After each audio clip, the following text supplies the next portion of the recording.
All right, Jack Antonoff, you have written an awesome song for the movie Love, Simon, which was a big hit. The song is called Alfie's Song, Not Another Love Song. And you actually not only wrote this song, but you sort of curated the entire soundtrack as executive music producer. How did you become involved with the movie?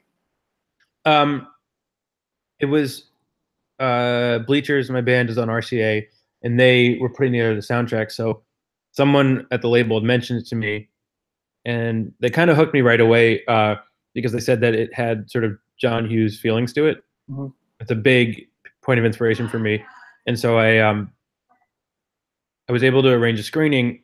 And when I sat and I was watching it, and I was meeting with Greg Berlanti, who made the movie, and Season Kent, and they started showing me the film. I just sort of immediately plugged my phone in and just started like playing little ideas that I had been recording because it just felt like it already was connected to the movie, and everything just started. Just it wasn't songs or ideas that turned into anything, but just the sounds of what I was doing kind of was working with the movie, and I felt like I could really make sense of this, and it just felt connected to a lot of the way I think what music sounds is sort of like suburban and slightly anxious and about dreaming big and getting out. And yes, I was honored to not only write Alfie's song but do the whole soundtrack. It's a great compilation. I was glad you mentioned John Hughes because the movie does feel like that to me. And when I think of his work, that kind of rom-com era, it's sort of a mix of like pathos and humor, something that's really profound but funny. And I think your song kind of fits that. There's sort of like this buoyancy to it, but also some really honest lyric work going on. Did you consciously sort of try to evoke that spirit when you were writing it? Yeah, I mean, I want just like Love, Simon is a film is something that could make you cry or make you feel incredibly connected to the world around you. It holds a lot of different emotions in it, and I wanted the songs to be that way too. And especially as an end title with Alfie song, I wanted it to be joyous and to feel like a bit of a celebration, but also to live in the feeling of the movie where it's like there's really a lot of intensity about falling in love and sort of announcing who you are to the world, and there's darkness to that too. And I wanted the song to be able to hold both. I think I heard that you wrote it actually with your godson in mind. Is that true? Yeah, Alfie is my godson because after I watched Love, Simon, I was really attached to this theme of how much being yourself and falling in love uh, hurts. And then for some reason, when I was writing that song, I imagined telling it to a young person who hadn't experienced that. My godson was 2 when I wrote that song, and I don't know. I like the idea the same way the movie told me a tale to like tell the tale to someone else. Yeah. That's and does it take when you are crafting that specific song, since it is the title song, do you look at it as a continuation of the last scene or like summing up of the movie? How did you approach it in that sense? Little bit of both. I mean, a song called Wild Heart is what takes you out of the last scene, and then Alfie song comes in. So Alfie song to me was more like if I could take all the emotion of the movie and all the joy of the movie and put it into a song, what does that sound like? And quite literally, like what's the tempo of that? What instruments? What do I want to say in it? So that to me was me putting the whole film into one song. And I keep saying you wrote the song. You did co-write it actually with Harry Styles as Yeah, one of your and co-writers. Huber also wrote it with me.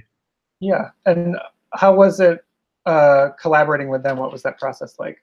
It was wonderful. It's like when I was with them, it was still early stages, so we were just kind of finding, the structure and general themes, and then I kind of do what I do a lot, where it's just like I'll work with people and I'll kind of take it home and sit with it and rearrange lyrics and the feel of it and whatnot. So it was when we were together, it was loose, and we were just getting out all these ideas. And you've co-written with a number of artists. You became a Golden Globe nominee thanks to your song "Sweeter Than Fiction" with Taylor Swift. Do you find what's sort of the most fulfilling thing about collaborating with other artists to you?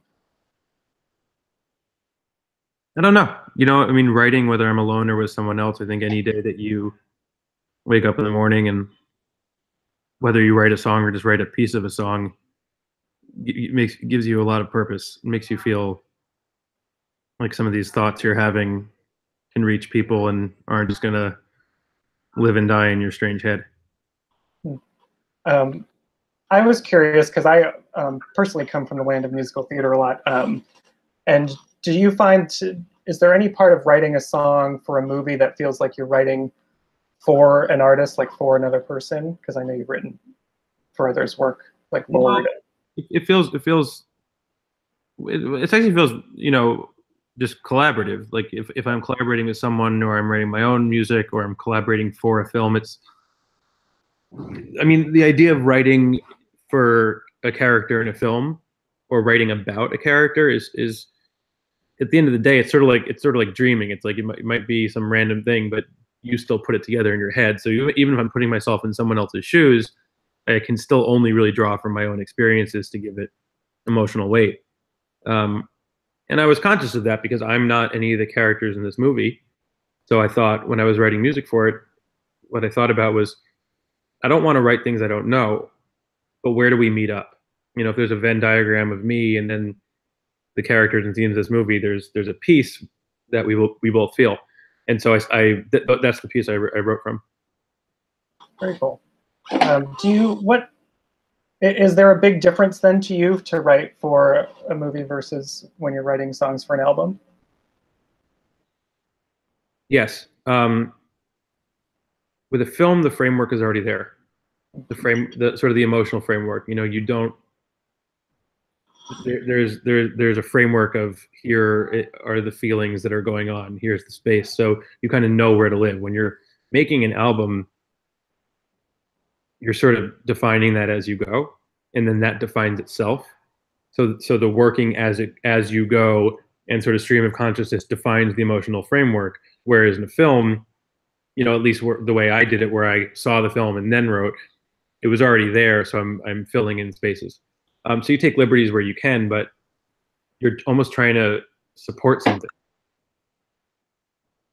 In that sense, because you wrote a few additional songs too for the film, were there any numbers like you composed that didn't make the cut, or a space in the movie that you wanted to provide music that ended up not having to make it? A few little ideas, but nothing that went too far. Usually I don't take something all the way unless I know it's going to work. So even seeds of ideas, I would show to them and sort of make sure everyone was on the same page, because I don't like to finish something if it's not happening. Yeah. And also the film in general was a huge deal. To have a mainstream romantic comedy with a gay lead who gets, the Hollywood happy ending, he doesn't live some tortured life, has impacted a lot of people. Have you had a lot of positive interactions yourself with viewers of the movie? Yeah, it's been an amazing project to work on, because it's one of those films that means a whole lot more than itself. It sort of represents the beginning of a new phase. It represents something that's long overdue, and it means way more to people outside of just the content of the movie. And it stands for something. Although the story in the movie is, it's a pretty simple story of someone coming out and falling in love and becoming, who they are publicly. But the way it was done, and the fact that it was a big studio film, and all these other pieces of the puzzle make it really, really important. And I've had amazing conversations with people about it and what it means to people, and it's really an honor to be a part of it, because it's not often that you get to work on things that can go that far and that deep. And as I said, you created the whole, curated the whole soundtrack. Was that a desire you've had for a long time? Because I know you've written songs before, individual songs for the movies. Yeah, I wanted to do something for a full soundtrack, because growing up on Reality Bites or John Hughes soundtracks, I loved the Wes Anderson soundtracks that Mark Mothersbaugh did. I love the idea that a collection of songs could be written for and go with a film and bring you right back each different song can bring you right back to all these different moments and the emotional DNA of those moments. So I believe in full albums. I believe in soundtracks to films. I like larger bodies of work.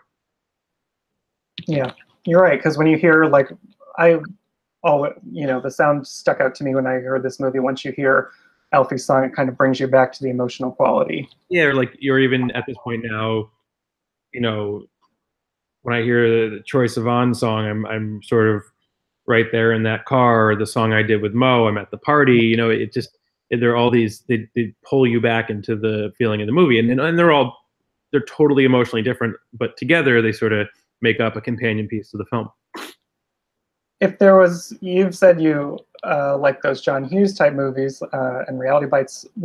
If you had to branch out and do songs or a soundtrack for a different genre or movie, what do you think you would want to tackle? I watch a lot of war films, and I would love to do a score for something like that, because I just think some of my favorite war films and scores for war films kind of do the opposite of what you think. They can be incredibly beautiful or subdued in the face of you know like real carnage or these massively horrific scenes. You can do so many different things with music that are not necessarily obvious, and um, I just watch a lot of films like that, and I'm constantly blown away by in like battle sequences, or like the most horrible that humans can be, what you can do with music and how you can sort of like humanize situations like that. And what do you, just because the Alfie song is the end of Love, Simon, what do you hope that people listen to the song, experience the movie, what do you hope they come away with? There's an honesty to the film that is rare, and above all, I want people to connect with that. Is that it just has an honesty and an intimacy that you don't get that often. And that's what I wanted for the song. I mean, that's what I got from the film, and that's what I was feeling when I was creating the song. Well, there's certainly plenty of honesty in the lyrics that definitely stands out. And as I mentioned before, you were a Golden Globe nominee for Sweeter Than Fiction. What does it mean to you to put honesty like that into a song and have it be recognized on that big platform? It's incredibly encouraging and special, because you always feel as a songwriter, you sort of exist in this hole, this little space where you write, and you feel other, you feel separate, you feel like an outsider. No matter what's happened, you always feel like you're to the left writing your strange song. And when one person, let alone a large group of people, connect with it, it's shocking every time. Yeah.